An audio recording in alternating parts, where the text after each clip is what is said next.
인사 나누시죠. 안녕하세요. 어떻게 나누죠? 저한테는 나누지 마시고 여기 이거 보고 계시는 네. 유튜브 시청자분들께 인사 나누십시오. 안녕하세요. 네, 안녕하세요. 반갑습니다. 박유희 농사님. 네, 민요. 안녕하세요. 네. 예, 맞습니다. 오늘은 자 유연근로제에 대해서 살펴보겠습니다. 제가 마스크 끼고 저희가 했었어야 되는데 이슈 없는지 자체 검사한 다음에 지금 착용을 진행하고 있습니다. 네, 온도 검사도 다 했고요. 안심하셔도 되고요. 이 코로나19 이후로 언택트 시대에 돌입했잖아요. 맞아요. 그러다 보니까 여러 가지 파생되는 경제 상황이 이제 생겼는데 근로 이슈 중에 하나가 유연근로제인 것 같아요. 예를 들어 출퇴근 밀리는 시간을 피해서 유연근로 시간을 확정한다거나 그러면 상대적으로 대중교통 이용할 때 사람이 덜 붐비고 주말 근무도 가능하잖아요. 네, 그렇죠. 예, 주말은 사실 상대적으로 한가하고 저도 그래서 최근에 킥보드를 샀습니다. 요새 그래서 킥보드가 되게 잘 팔린대요. 1인 모빌리티니까. 아, 진짜요? 네. 근데 그거 대여하는 그런 시스템도 있잖아요. 그렇죠. 대여하는데도 상대적으로 요새 장사 잘 되고 그 다음에 또 코로나 시대 때문에 대중교통이 1시간 단축됐잖아요. 맞아요, 맞아요. 그게 되게 불편해요. 제가 야근하다가 중간에 뭐 일어나서 집 가려고 하면 차가 끊겨요. 그래서 사신 거예요? 네, 그래서 샀어요. 뭐 그거는 그냥 제가 얻어 걸린 거고 껴 맞춘 거고 사실은 이제 집에 가야 되는데 걸어가는 게 너무 힘들어서 아하. 다시 돌아와서 네. 유연근로제에 대해서 알아보겠습니다. 네. 먼저 농사님, 유연근로제가 뭡니까? 유연근로제는 유연하게 근로를 하는 거죠. 와우. 저번에 내가 사행시 할 때부터 알아봤어요. 이 범상치 않은 표현이 참 우리 시청자분들로 하여금 되게 뭐라고 할까요? 자, 그래서 유연하게 근로를 한다. 좀 구체적으로 풀어서 설명해 준다면? 네, 우리가 대부분 일을 할 때는 출퇴근 시간이 정해져 있잖아요. 그래서 정해져 있는 출퇴근 시간대로 우리가 뭐 기본급을 산정하고 그것보다 더 많이 일을 한다라고 했을 때 연장근로수당이나 뭐 야간근로수당, 그다음에 휴일근로수당이 정해진다라고 보면요, 유연근무제는 약간 그런 틀에 박힌 틀에서 벗어나가지고 좀 약간 유연하게 나의 컨디션에 맞게, 회사의 컨디션에 맞게, 그리고 나를 둘러싸고 있는 환경의 컨디션에 맞게 변경해서 일을 하는 거라고 보시면 될 것 같습니다. 그러면 취지와 내용, 의미는 알겠는데 현실적으로 그걸 적용하려면 기본급에 대한 뭐 정의도 내용도 바뀌어야 되고 그거에 대한 성과를 책정하는 방식도 바뀌어야 될 것 같거든요. 어떤가요? 그렇죠. 실무적으로 적용할 때 회사 입장에서는 좀 만만치 않겠다는 생각이 드는데. 사실 스타트업들은 인원수가 좀 적기 때문에 취업 규칙이나 이런 것들을 신고하지 않는 경우가 굉장히 많이 있어요. 그래서 그냥 우리는 오늘부터 유연근무제를 하겠다 회사에서 이렇게 얘기를 하고 추후에 그것 때문에 연장근로수당이나 이것 때문에 논의가 되는 경우에 분란이라고보다 논란, 죄송합니다. 논란이 되는 경우가 되게 많이 있거든요. 그렇기 때문에 인원수가 적다 하더라도 유연근무제를 도입하실 때는 취업 규칙을 만드셔가지고 그 안에 우리가 유연근무제를 도입을 하고 어떠한 식의 유연근무제를 우리 회사에 도입할 수 있는지 그런 것들을 기본적으로 작성을 해놓으시고 그 다음에 도입을 하시는 게 가장 좋습니다. 참고로 아까 용사님 말씀하신 대로 저희가 이미 취업 규칙에 대해서는 다룬 바가 있어요. 그쵸, 맞아요. 이미 다룬 바가 있기 때문에 여긴가? 여기 위에 여기 기존의 콘텐츠를 참고하시면 될 것 같고요. 유연근로제를 그럼 실제로 실행할 때 고용노동청에 저희가 신고를 해야 되는 거예요? 신고를 하는 건 아닙니다. 어차피 취업 규칙 자체가 노동청에 신고를 하는 거기 때문에 그걸로 우리 회사는 이런 유연근무제를 한다, 할 거다, 할 수 있다라는 게 증명이 되는 거기 때문에요. 그러면 이 유연근로제의 뭐 적용 요건 같은 게 있을까요? 유연근로제 약간 유형 먼저 좀 약간 말씀을 드리면 시차 출퇴근제, 선택근로제, 그 다음에 원격근로제, 재량근로제, 그 다음에 뭐 재택근무제 뭐 이런 것들로 나눠줄 수가 있어요. 그래서 우선적으로 이거를 하려고 하면 취업 규칙에 해놓는 것만 되는 게 아니라 그 회사 내에서 근로자 대표를 한 명 선임을 해가지고 그 근로자 대표와 회사가 합의서를 작성을 해야 됩니다. 10명 이상 근로자가 있으면 취업규칙을 작성해야 되는 걸로 알고 있고 그때도 대표자 1명 근로자가 세워져야 되는. 아니요. 취업규칙은 상관없었나요? 처음에 제가 복습을 제대로 못했네요. 네. 그때 근로자 대표 있지 않았나? 근로자 대표는 아니고요. 취업 규칙을 할 때는 근로자들 모두의 동의를 얻어가지고 과반수 이상. 과반수 이상. 만약에 노조가 있다라고 하면 그 노조가 과반수가 넘는다. 그럼 노조에서 하는 거고 대부분은 스타트업은 그렇지 않기 때문에 스타트업에 계신 분들 과반수 이상이 취업 규칙을 보고 이걸 봤다. 혹은 좀 이게 변경이 되면은 변경되는 내용을 내가 봤다, 동의한다 이런 내용을 작성해가지고 신고를 하시면 됩니다. 10명 이상 직원이 있는 회사는 취업규칙이 있고 취업규칙 안에 유연근로제에 대한 이제 내용을 담으면 되고 네. 10명 이하여서 취업규칙이 없는 회사는 그냥 유연근로제 관련된 정책을 만들어서 대표자와 함께 뭔가 합의를 이루면 되는 건가요? 10인이 안 되시는 사업장이라도 그것 때문에 약간 논란이 될 수도 있기 때문에 취업규칙을 따로 만드셔서 어차피 우리 회사 커나갈 거잖아요. 여기서 네. 끝이 아니잖아요. 그렇죠. 그러니까 유니콘 되실 거잖아요. 곧 네, 취업규칙 그렇죠. 있어야죠. 예, 그러니까 그걸 만드셔가지고 그 취업규칙 안에다가 그 유연근무제를 해놓으시고 10명 이상은 취업규칙을 신고하는 게 의무이지만 네. 예, 그렇다고 해서 그럼 10명이 안 되는데 우리 취업규칙이 있는데 그럼 신고 못 하나요? 이건 아니에요. 예전에 한번 제가 그 자문을 했던 회사가 있는데요. 거기 네. 근로자가 1명이었거든요. 그런데도 취업규칙 신고하셨어요. 예, 그렇기 때문에 유연근무제를 하고 싶다라고 하시는 분들 같은 경우에는요. 취업규칙을 만들어서 그 안에다 내용을 넣어놓고 그걸 고용 넘버 신고하시는 거. 절차는 의외로 간단하네요. 예, 그렇죠. 네, 내용을 취업규칙에 담고 근로자 측과 합의하면 네. 시행이 되는 거고 혹시 이러한 유연근로제 실행에 따른 뭐 정부 차원에서의 지원금이나 지원제도 같은 건 없나요? 있습니다. 있어요. 그게 중요하죠. 그게 어떤 게 있나요? 유연근무제 지원금이 따로 있어요.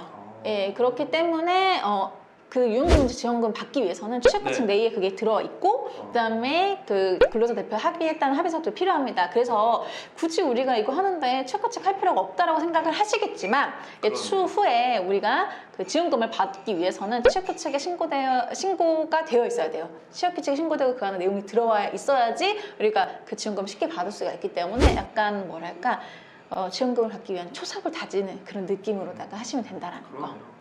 어찌됐건 뭐 의미 있게 유연근로제를 하는데 그거에 대한 정부 지원이 존재하는 상황에서 굳이 취업규칙에 유연근로제를 안 담을 이유가 없잖아요. 네, 그럼요. 네, 그러니까 그 부분은 뭐 회사가 이미 10명 넘어갈 예정도 있으실 테니까 네, 미리 준비하시는 게 좋을 것 같고요. 그게 혹시 요건만 채워지면 무조건 지원금이 나오나요? 아니면 뭔가 경쟁이 있어서 떨어지고 이렇게 되는 경우도 있나요? 그 승인을 받아야 됩니다. 그래서 사업계획서를 작성을 하신 다음에 그 사업계획서를 노동청에다가 신고를 하고 그걸 승인을 받으면은 그때 이제 돈이 나오게 되는 거죠. 금액은 어느 정도 돼요? 유연근무제별로 약간 다르기는 한데요. 1회 우리가 다 뭐 주 5일을 기본적으로 일을 한다라고 했을 때 주 3회 이상, 그다음 1, 2회 이렇게 해가지고 나눠지는데요. 최대 한 520만 원 정도 1년에? 한 사람? 예, 그렇죠. 그러면은 되게 큰 금액인데요. 그 정도면 그건 당연히 유연근로제를 하시는 회사들은 지원금까지 고려해서 네. 문서화를 잘 하시는 게 필요할 것 같습니다. 제가 한 가지 더 궁금한 게 그 유연근로제를 그러면 시행하는 회사 입장에서 그 성과 평가에 대한 부분이 이 사람이 아무래도 유연근로제를 하다 보면 같이 부대끼는 시간도 적고 그 다음에 이 사람의 퍼포먼스를 물론 결과적으로 받긴 하겠지만 되게 그 시기에 맞게 의미 있게 이 내용들을 적시에 리뷰나 모니터링이 어려울 것 같은데 그들에 대한 성과 평가도 좀 달라질 걸로 그냥 예상되거든요. 그 부분에 대한 실무적인 뭐 이슈나 고민은 없나요? 우선 그런 것들이 많이 있기 때문에요. 뭐 시차근로제나 선택근로제 같은 경우에는 기본적으로 회사에서 일을 하시는데 거기에 따른 출퇴근 시간이 약간 달라진다라는 거 있기 때문에 그거는 괜찮고 거기는 그냥 단순 출퇴근 시간만 바뀌다. 어떤 근로제 시차 출퇴근제와 그다음 선택근로제 약간 이 두 가지에 대해서 헷갈려 하시는 분들이 있어서 잠깐 소개를 네. 드리면요. 선택근로제 같은 경우에는 우리가 출퇴근 시간이 내 마음대로 정해져 있지만 다만 의무 시간대가 있어요. 왜냐면 다 같이 미팅을 해야 되거나 하는 그렇죠. 시간대가 있기 때문에 그게 선택근로제라고 생각을 하시면 되고요. 시차 출퇴근제는 내가 10시에 왔어요. 네. 그러면 그냥 8시간 채우고 가는 거예요. 아 처음 시간만 다른 거고 그 이후부터 8시간 채우는 거고 전자로 말씀드린 건 시간 자체를 자유롭게 하는 건데 최소 같이 할 시간은 정해져 있는 상황인 거네요. 그 다음에 다른 요건들 다른 요건들 같은 경우에는 우선적으로 재량근로제나 간주근로제 그 다음에 재택근무제로 나눠져 있는데 재택근무제는 딱 들으면은 그렇죠. 그럼 이미 워딩에서 의미가 다 있네요. 재택근무제. 있으실 텐데 나머지 두 개를 말씀을 드리면 첫 번째 간주시간 근로제 같은 경우에는요 밖에서 일하는 분들 그러니까 영업직이라던가 뭐라고요? 간주 뭐라고? 간주시간 근로제 간주 시간 근로제? 근무 시간으로 간주하겠다? 간주 시간 근로제? 좀 공부를 헛하신 게 아니군요. 발음이 제가 좀 말이 너무 빠르지 않아요? 발음이 좀 제가 좀 못 들었나? 간주 시간 근로제, 간주. 네. 그렇습니다. 네, 간주 시간 근로제. 이 같은 경우는 밖에서 일하시는 분들이 많이 있으시잖아요. 예를 들어서 영업을 하시는 분들이라든지 아니면은 어디 뭐 회사에서 나오는 거를 점검하러 가시는 분들이라든지 그러면 사실 내 회사 안에 없기 때문에 얼마나 일을 하시는지 정확히 잘 모르잖아요. 그래서 그분들하고는 따로 이제 합의서를 쓰는데 그 안에서 우리가 하루에 몇 시간을 일한다. 예, 라고 하는 그런 정책을 딱 써놓는 거죠. 8시간이면 하루에 8시간이면 8시간 아니면 6시간이면 6시간 뭐 일을 한다. 아니면 그 8시간보다 더 넘어설 수도 있는 거고요. 예, 그렇게 딱 정해놓으면 이 사람이 밖에서 뭐 일을 많이 했건 적게 했건 그냥 그 시간 일한 걸로 간주하는 거죠. 예. 그 다음에 간주 시간제만 한다고 하는 게 아니라 그 성과평가랑 네, 이런 것도 그게 비슷하기 좀 때문에요. 네, 뭐 따로 회사 인트라넷이라든가 아니면 단톡방에 내가 오늘 어디 간다, 어디 갔다, 어디 왔다 라고 해가지고요. 출퇴근 보고나 이런 것들을 하게 되어 있어요. 예.